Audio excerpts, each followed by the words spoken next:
everyone. Welcome to Wellness Wednesdays with Stephanie. I am Stephanie Vulcan, your host, and I am so excited to be interviewing my friend Phil Conway today. We're going to talk about mindset, and this is just one of my favorite subjects. And like we said before we even started, we could talk about this for days. So please dive in with us. Thank you so much, Phil, for being here. Thank you, Stephanie. I'm really honored to and grateful to share our time together here. Absolutely. So I would love for you to share your introduction of who you are, what you're up to in the world, and what kind of magic shows up as a result. Oh, I love that magic, isn't it? It's always creating things. So, what I really love doing is serving people. When you think of that teacher, you think of that coach in the past who really made a difference. What is it about that person? And this is what I really love working with people, individuals, or groups to extract that from themselves so they become that person, that coach, that teacher, that mentor, and living their best life that, according to them, helps them feel joy and free. So I'm a certified coach with the Napoleon Hill Institute. I've been in a family business for 38 years and also served as the club president with CEO Space. That's an organization where we help to accelerate business growth with a number of different resources.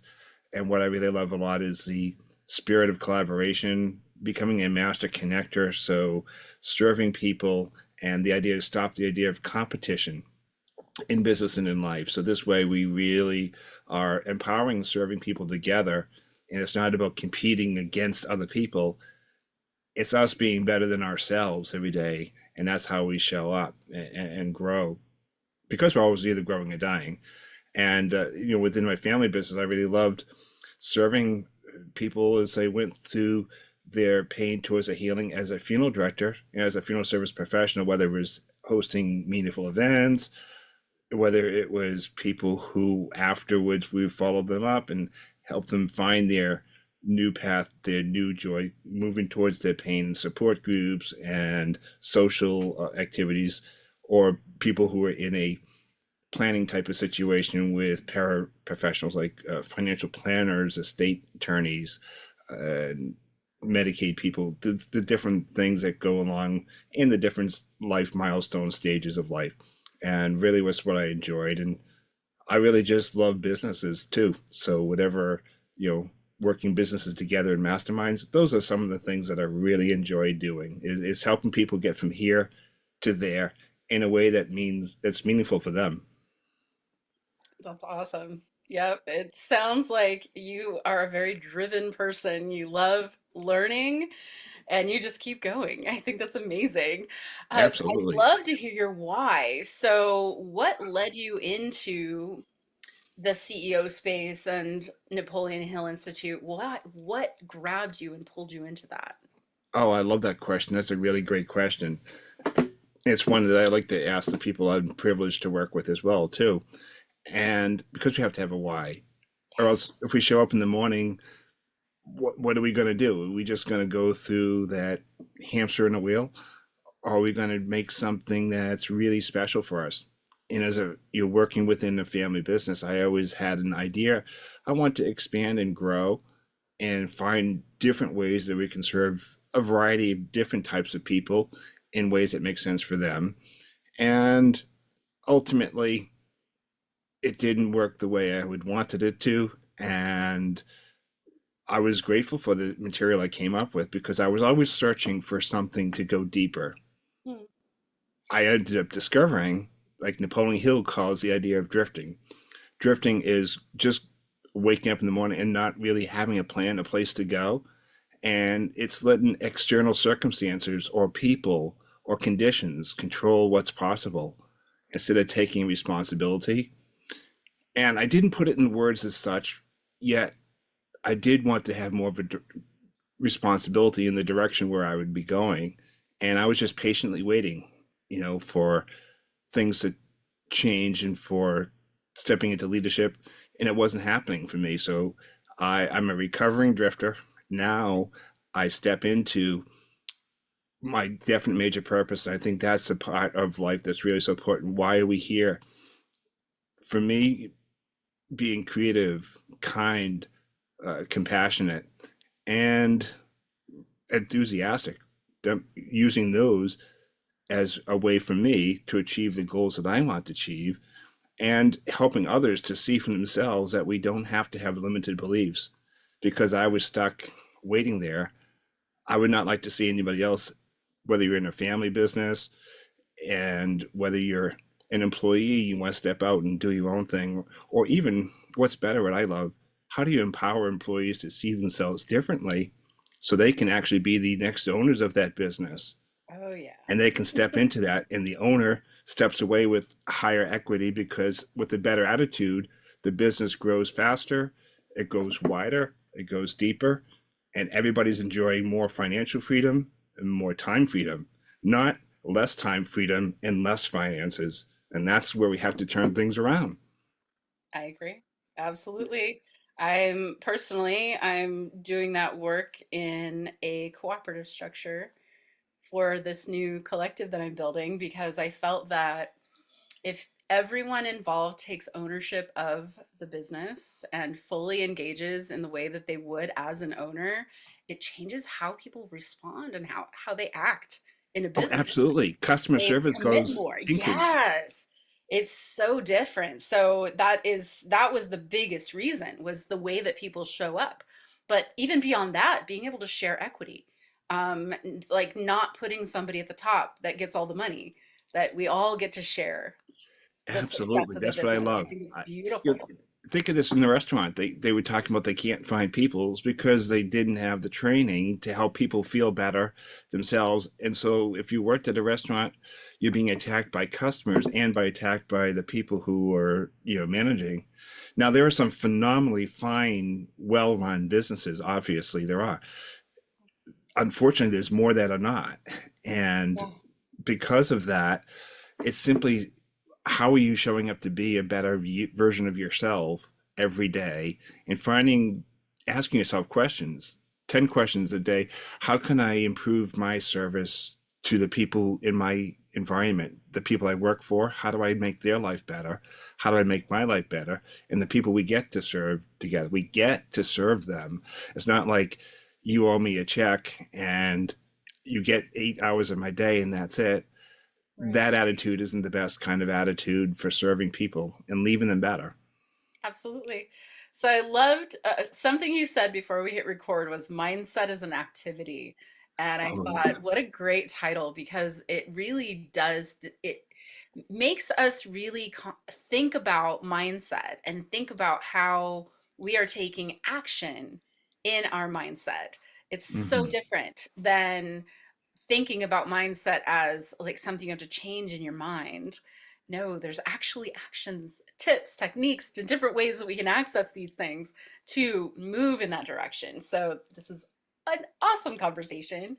Very much about our mental well-being, but even our emotional well-being, Hmm. because there's so much in our emotional well-being that's attached to our limiting beliefs and our trauma. And we we're complex in a lot of ways. Humans are very complex, but in other ways, we're very simple.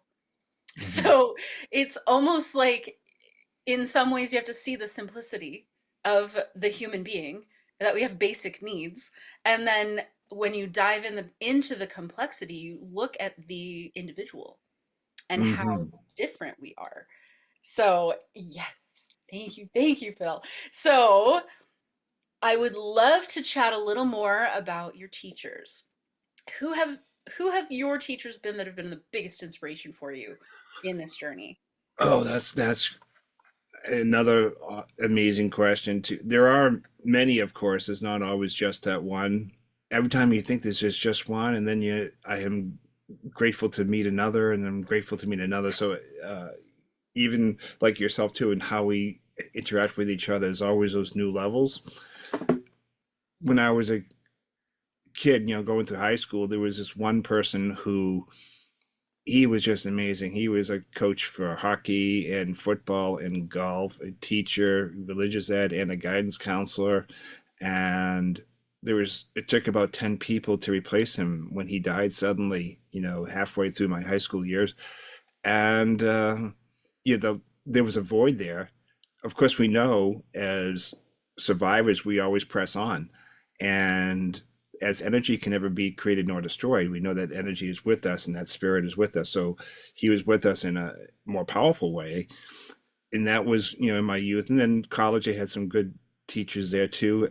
Really, it comes down to we continue learning the lessons after the formal academic training. Most And definitely. I kept on coming back to how did I feel better? And then I came across the DVD called The Secret, and there were people in there who I didn't even know. And Bob Proctor was one who just kept on resonating well with me. And he was such a master teacher, and privileged that between him and John Assaraf and Jack Canfield and a number of other teachers, Lowell Langemeyer, each one had their own special gifts that I was able to receive something from them. The highest resonance was Bob Proctor, and I ended up becoming a business partner with Bob Proctor and helping people to understand these concepts that we talk about, the principles. And when you think of it, it comes back to Napoleon Hill. Who is Napoleon Hill and why is he important? Yes, let's Napoleon, talk about Napoleon Hill. Absolutely. One of my I'm so favorite books inspired. personally. The he's the first one to organize all of these principles, and he got it through interviewing people who were achieving high levels, achieving $1 million at the turn of the 1900s. You coming into the 20th century, that was quite Andrew Carnegie, Thomas Edison, um, William Farlene. William Farlene, as a matter of fact, he touched my great grandfather's inspired my great grandfather to start a business years ago in 1897. So our family had four generations. So I was a little bit, and then I had another grandfather who was connected to Woolworth. Ah, So Woolworth was one of the ones that was interviewed. There was a number of them, but it really came down to ultimately what Bob Proctor would talk about is that it's 5% skill set. So the academic information we've got and our skills, the strengths that we have, that's 5%. And that's the activity part. Yet behind that activity is 95% mindset. And then there's so much talk about mindset. So to pause for a second and say, what is mindset?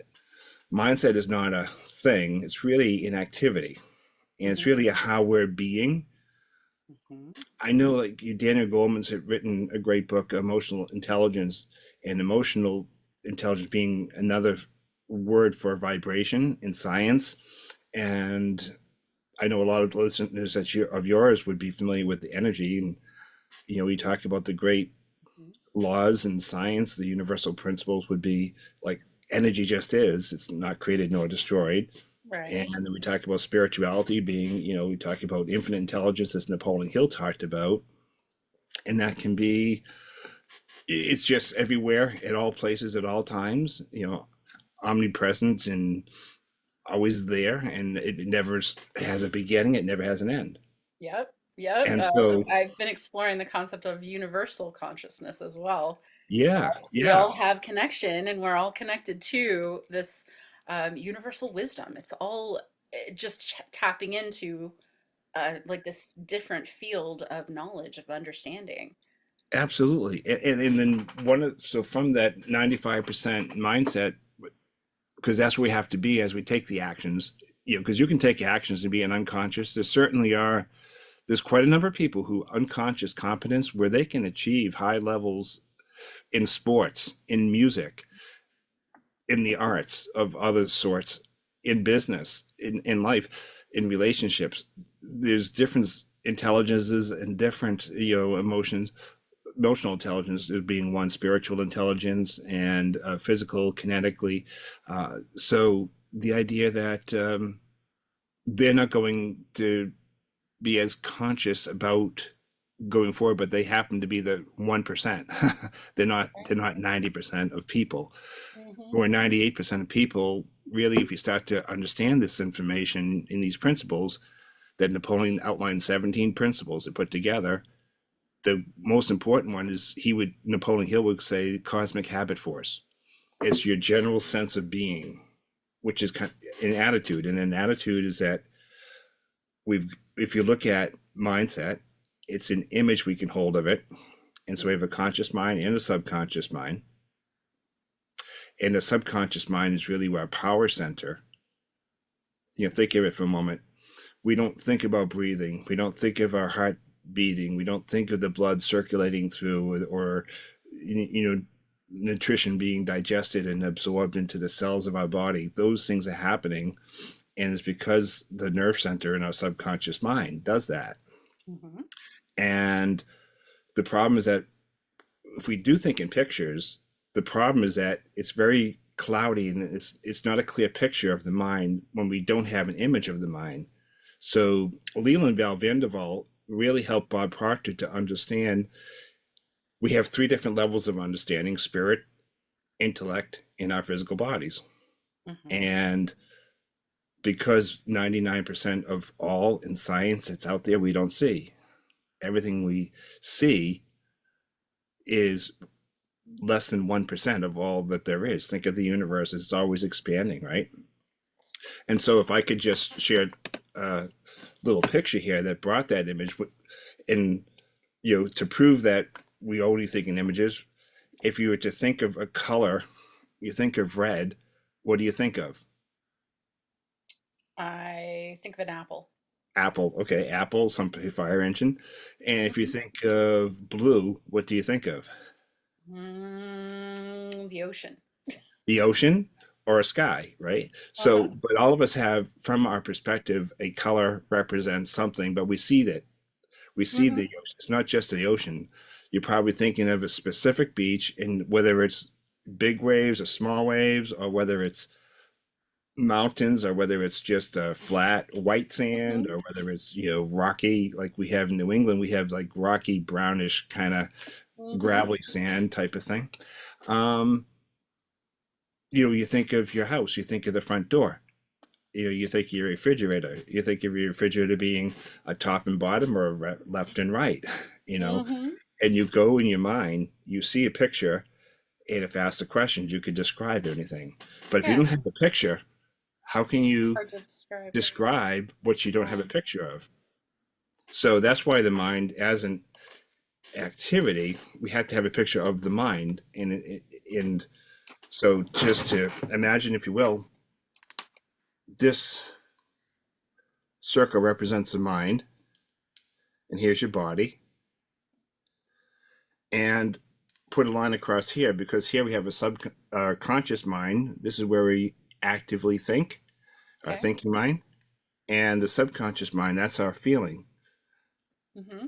And in the idea of, when we have an idea here, we think about it.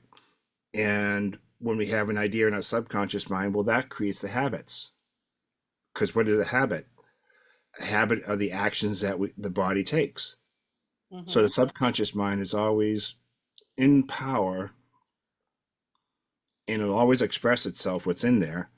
Our operating system is in the subconscious mind. While in the conscious mind, what makes us different than animals, because animals operate by instinct, we have the benefit to think. We can get academic information, we can have trivial information.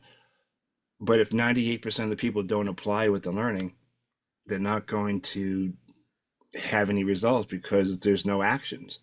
Right. So the action in our conscious mind, it comes and feeds into the subconscious mind. And this is the activity of thinking, planting a seed. And I'm going at a very high level thing. We go into these deeper in some of the work that I do, but you're talking about the idea of, energy that just is, right? Well, imagine we've got five senses. We've got see, hear, touch, taste, and smell. And if there's all this like energy that's out in the universe, these antennas bring that in to our conscious mind. And in Mm-hmm. our conscious mind, we analyze based on what we're familiar with. And then from there, we can either believe in something or not believe in something, and we can accept or reject. But everything that goes into the subconscious mind is always accepted. And this is how advertising works.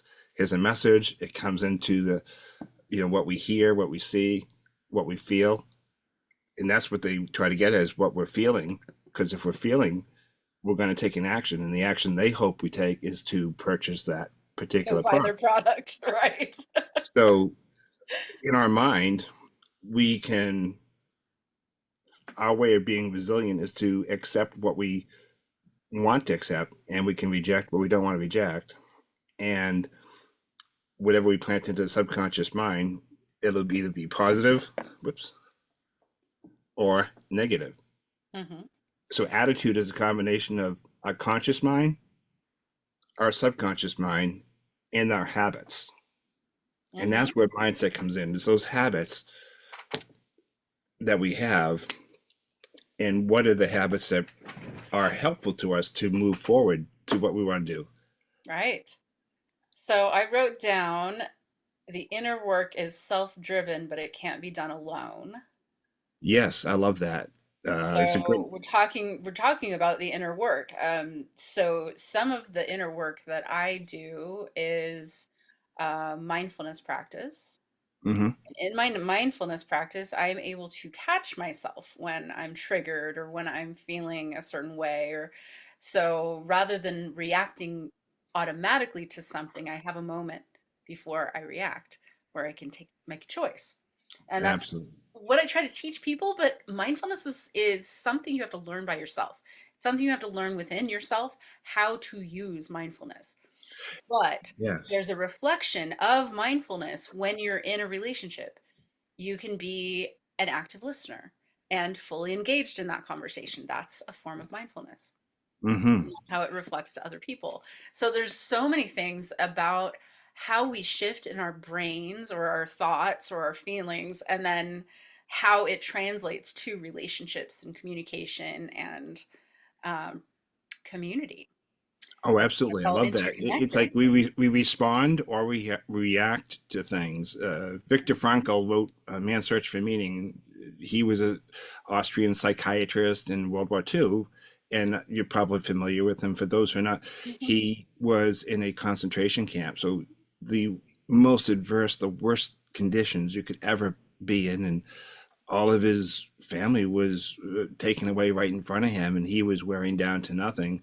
Yet he discovered, no matter what situation, no matter what adversity, as a person, we always have the ability to choose our thoughts. Our thoughts are with us, and we can choose them.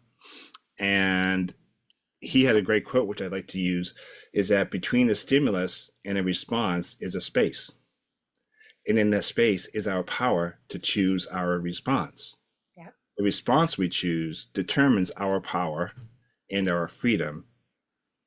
So if we're going to have a responding uh, approach to life and be resilient, well, we have to have a great self-image and self-confidence in who we are.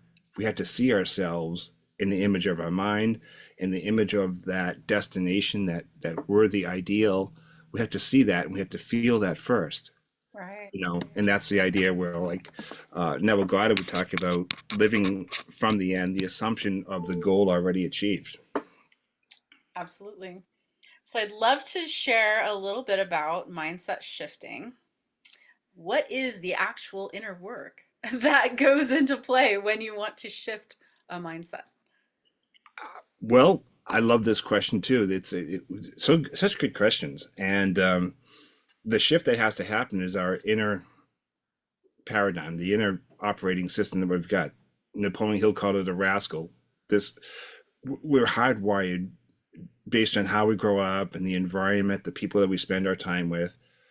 That, oh, don't do this, don't do that, and all of these things that, are they true or not true? They probably had relevance years ago, but for generations, they stick with us and they become Right. myths. They're not truths. They're just somebody else's thinking, and somebody else's thinking is important. We have to pay attention to what are the desire, that burning desire that comes to us, that idea. And you're thinking about that idea, it hits you, and it comes out of the blue. It's not something that, I think I'll sit for an idea and I'll get an idea this hour. It doesn't work that way. And it comes when you're driving a car, or it comes when, you know, you can be at work. It could come anywhere. We don't know where it's going to come. However, talking about energy, and if you can, well, for example, say these lines of paper represent different wavelengths, like a radio station of 104.1 and 98.3. Hmm. Well, if we want to, if we're on a frequency of 98, those are the types of thoughts we think. That's what we believe is possible, and that's how we see ourselves. Right. But then that spark of an idea, we somehow, I know, we were uplifted from something or somebody or some while driving. We were just inspired, and we quieted that mind that's throwing the negative thoughts, and we got up to that 104 level. And Hmm. an idea hits us because we're on that frequency. It's like scanning the radio's dial. We scan across and we hit that 104.7. There's an idea. Right. Now, the question is, do we have the self confidence to say, hey, I can do this or not? And the question is, most people, because they don't believe it, that limiting beliefs just shuts it down. And it doesn't go anywhere. I like how Dr. Joe Vitale talks about the idea that an idea that we've got is our divine calling. It is unique to us. And if we don't take action on that idea, someone else will. Hmm. Think of this, how many inventors is, oh, if I just had the right invention. So stop looking at what other people are doing and just focus on our way of being. Yep. And once we do that, now we've got to take the critical steps of creating it from, there's a creation process. There's two questions we can ask. There's a theory. And in that theory, we could say, okay, am I able to do it? And I would say, no, we don't. I mean, I am able to do it. I should say yes. The question is, am I willing? And am I willing to do this? That's where people say yes or no. Are you willing to do whatever it takes? Because there's no free lunch. Hmm. And to the degree that you're willing to not know how to do something, I don't know how to do it, yet I know I'm able, because anything the mind can conceive and believe it can achieve is a great quote by Napoleon Hill. And Absolutely. this is a truth. Whatever the mind can conceive and believe, it can achieve. And the problem comes in limiting beliefs when people don't believe it. And that's the only reason it won't happen, is because you don't believe it yourself. Not do others believe it, do you believe it? Yes.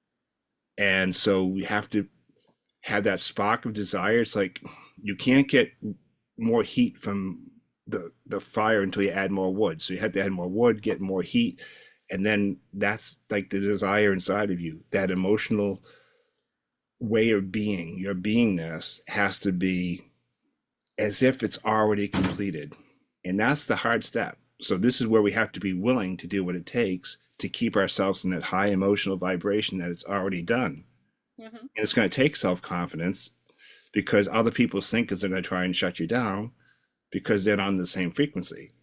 So we're Hmm. also going to learn not to share everything that's going on inside of us with every person until we know and we're sure that they're in harmony in supporting us. They might not be on the same journey, but they can support us and provide their energy to us. For sure. And so we have to work on, from there, it's the habits that we know that are not serving us. You know, how we, do I go to bed and get my 7 hours sleep? Do I get exercise? Do I have good nutrition? Right. Am I drinking water? Am I, am I open-minded on all subjects, not just some subjects? Am I going to be closed-minded? Am I going to really want to make people better no matter what happens with, my interaction with them? Just leave them better.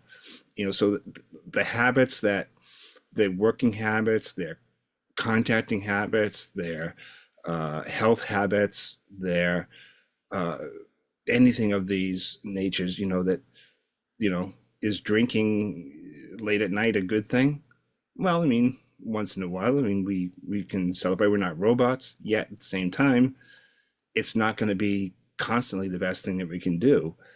And we're Hmm. aware of this. So having a self-discipline is a real big component. And that's one of the things that we do with the Napoleon Hill Institute. We have a self-discipline camp to get people to have a disruptor period to Right. break into new habits, and those new habits are what's going to propel us to its for, and that's where we start to apply the concepts through mindset. And the mindset, how are you showing up?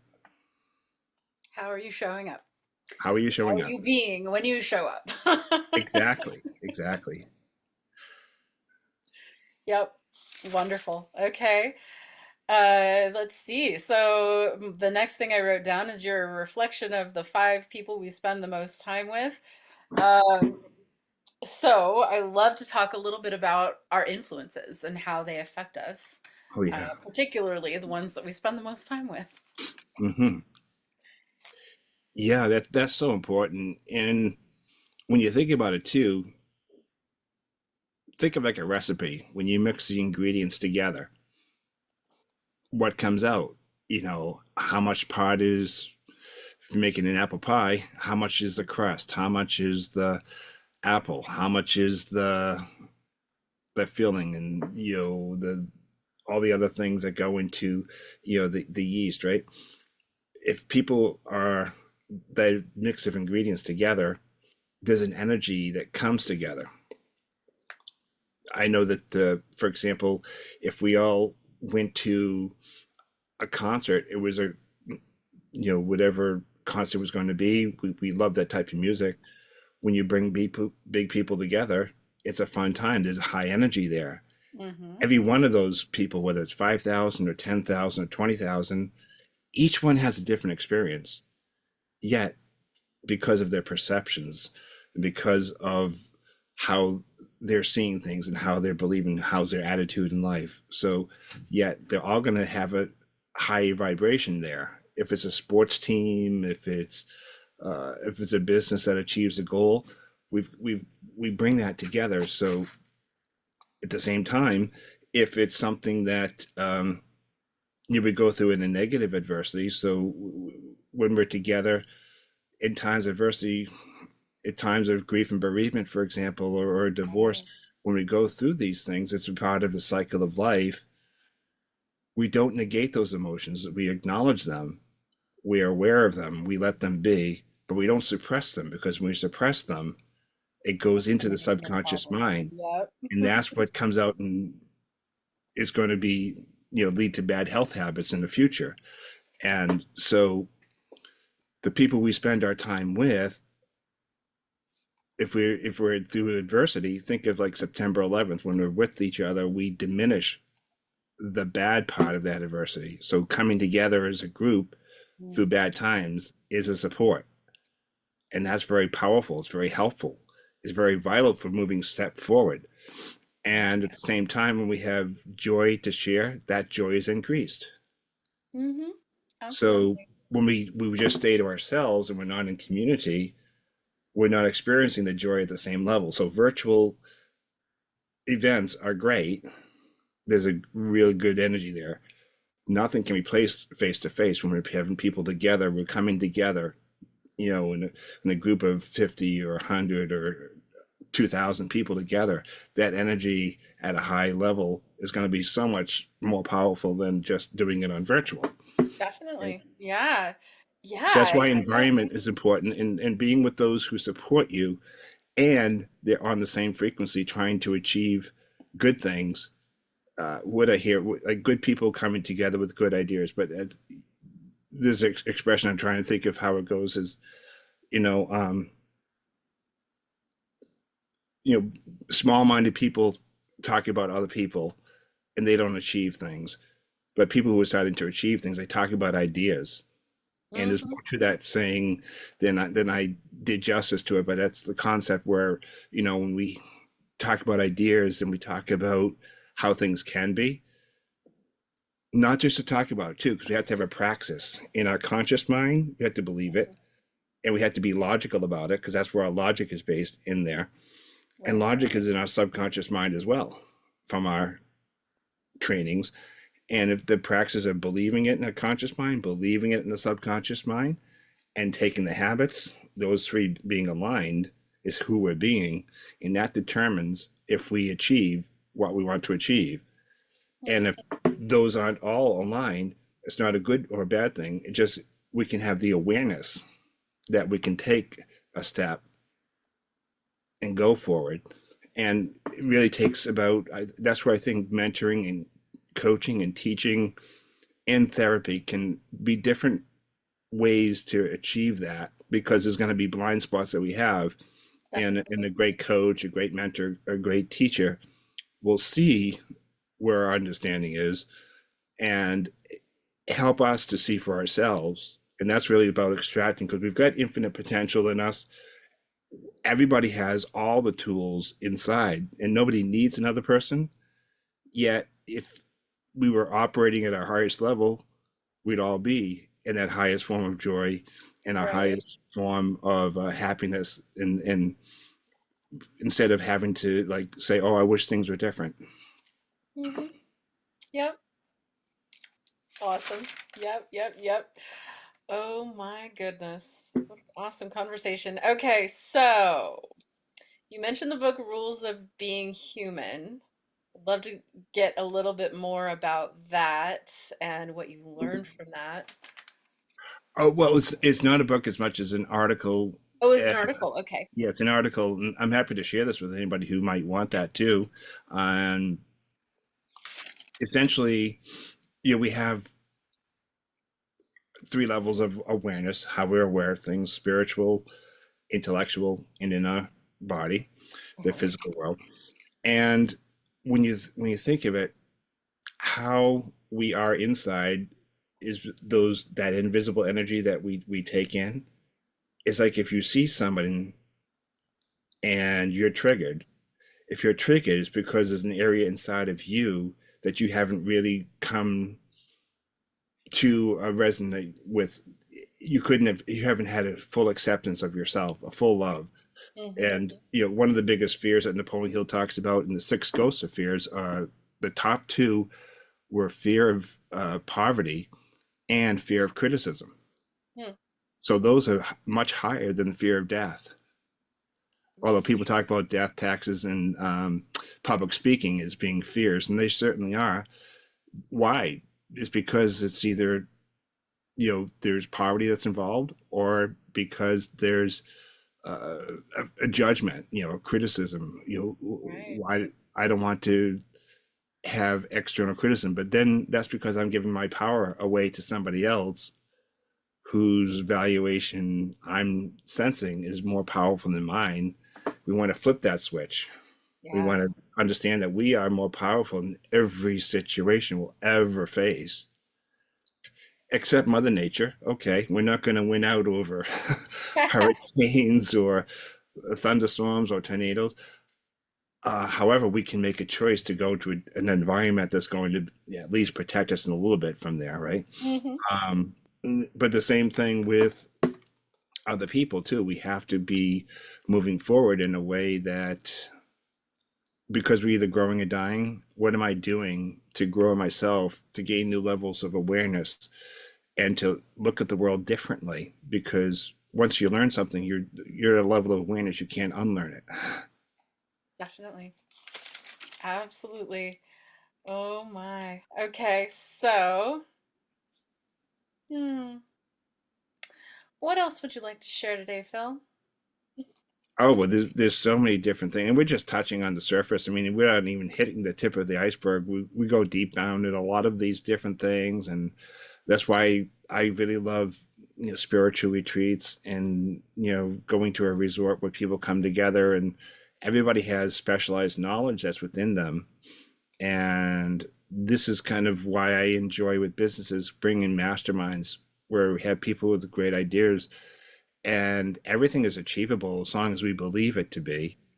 And sometimes we need a little help, so we need that. A little help with the belief.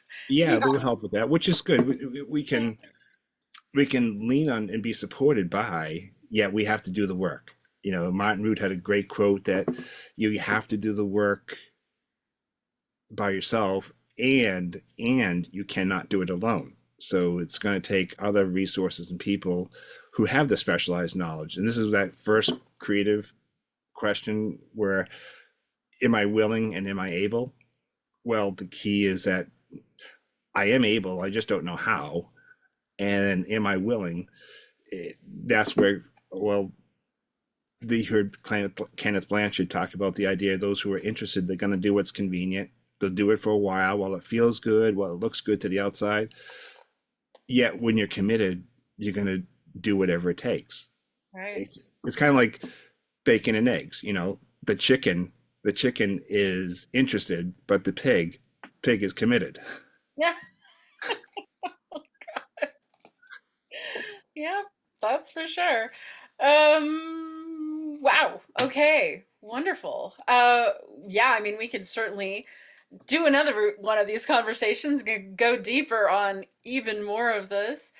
Uh, well, how about how do people reach you, Phil? So if they wanted to work with you as a coach, how would they reach out? Yeah, one of the things too is not even to work with me as a coach. I really enjoy dynamic conversations. And from there, sometimes that's enough where people get that spark and they get clarity. Because what I really Mhm. love doing is bringing clarity to people. What is that thing that's really going to move you? And you should always go towards what lightens you up. You know, the thing that feels forced and heavy. For example, taking a career. You know, if someone says, I want to go into be a doctor because of the money, don't go to be a doctor. If you really want to serve people, find a way you can serve people and Right. you'll earn infinite amounts so long as you're always providing a service to other people. So Right. it's having those types of conversations. That's what I enjoy doing. And then when it makes sense, we have different ways, whether it's getting to six figures or moving six figures to seven or moving to seven figures and scaling. Those are irrelevant. Really, I enjoy helping people to see things differently. So LinkedIn is a great place to go to be in touch with me. And I Hmm. also have a YouTube channel that I just started. I have a book we released together. Speaking of collaboration, there was seven other colleagues of mine called Getting Unhacked. And the lead project person was Albert Whale. He is a cybersecurity expert for 30 years. And he studied this material. He started seeing things differently and he took action and he wrote his first book, which is an international bestseller. This is his fourth project, and the idea of collaborating together just was it just built upon itself, and I've got seven great colleagues who are with me in that book. So happy to give a link to it's on Amazon. Getting Unhacked. That's Hmm. another way right there to read a little about me. And my chapter that I contributed was on being a recovering drifter, or belief is a state of mind, is how the chapter ended up being titled, but I'd like to call it recovering from drifting. Yes, that's fantastic. I love it. Now we will include links in the description below with all of your links, all of the amazing things that you're up to, Phil. How about a final thought, final inspiration? Oh, well, I'd love to. We're gonna spend some time playing together on Saturday in your integrative wellness community. Hmm. And that's coming up. I know Saturday's like, we don't see each other and we see each other, in a short, which I love. This is always so good. Uh, and just say, if you can dream it, you can do it. And really just step out and do what it is that really moves you, because you can do it. Whatever the mind can believe and conceive, you will achieve. I'm willing to help and find others who will help you too. Yep, absolutely. I'm willing to help as well. Yes, Yes, you thank are you absolutely. That's so why much. we resonate so well together. You are such a great, um, great server of humanity. Yeah, Thank you. Aw, thank you, Phil. This has been so much fun. it has been fun. Thank you, Stephanie, for inviting me.